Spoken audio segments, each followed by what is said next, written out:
क्या तुमने कभी सोचा है कि कोई गुड़िया तुम्हें घूर रही हो और फिर अचानक उसकी आंखें हिलने लग जाएं? मैक्सिको में एक जगह है, इस्ला दे लास मुनिएकास, गुड़ियाओं का एक शापित टापू। यह दुनिया की सबसे डरावनी जगहों में से एक है, जहां हर पेड़ से फटी पुरानी टूटी फूटी गुड़ियाएं लटकी हुई हैं, जिनके चेहरे पर ऐसा डरावना भाव होता है जैसे वो कुछ कहना चाहती हो या फिर तुम्हें घूर रही हो। कहानी शुरू होती है डॉन जूलियन सेंटाना नाम के एक आदमी से, जो इस वीरान आइलैंड पर अकेला रहता था। एक दिन उसने नदी में एक छोटी बच्ची की लाश देखी और पास से गुड़िया तैर रही थी। उसने सोचा कि शायद ये गुड़िया उस बच्ची की थी, इसीलिए उसने उसे निकालकर एक पेड़ पर टांग दिया ताकि उसकी आत्मा को शांति मिले। लेकिन यह उसकी सबसे बड़ी गलती थी।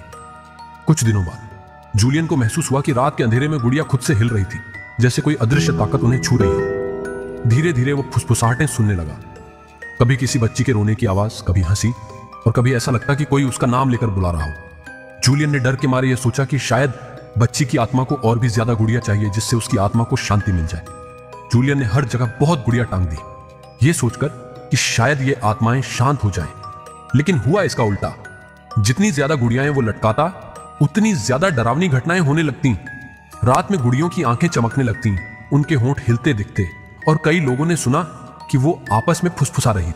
कुछ समय तक जूलियन इन गुड़ियाओं के बीच रहा, लेकिन फिर कुछ ही दिनों में लोगों ने उसकी लाश ठीक उसी जगह पाई जहां उसने कुछ समय पहले उस बच्ची की लाश देखी।